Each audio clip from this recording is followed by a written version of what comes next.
Ma noi francamente vediamo un futuro roseo, perché così dobbiamo essere, sia a livello politico che a livello, diciamo, imprenditoriale. Ci siamo dotati di un piano strategico regionale, lo abbiamo rivisto, lo abbiamo ammodernato anche in base a tutto ciò che è accaduto in questi anni, al Covid prima, alla crisi della guerra in Ucraina, e quindi al fatto che questo piano deve essere un piano flessibile che si adatta ai cambiamenti che purtroppo ci sono e sono più veloci di quanto a volte pensiamo. E quindi un piano flessibile che ogni anno andremo invece a puntualizzare,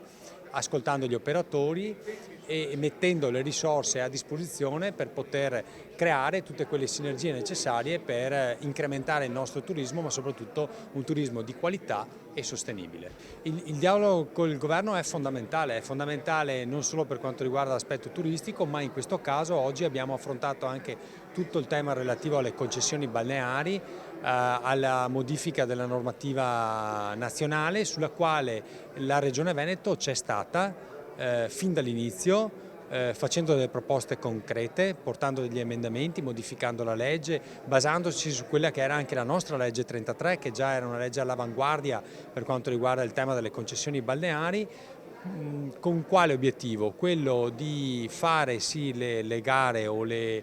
procedure ad evidenza pubblica, ma a difesa del nostro tessuto imprenditoriale. Quindi noi le gare le vogliamo, ma vogliamo anche preservare i nostri imprenditori che sono bravi, che hanno investito e che nelle prossime gare dovranno andare a investire ancora di più per aumentare quella che è la qualità dei servizi che noi possiamo offrire, per essere sempre la prima regione turistica d'Italia nell'accoglienza, in particolare degli stranieri.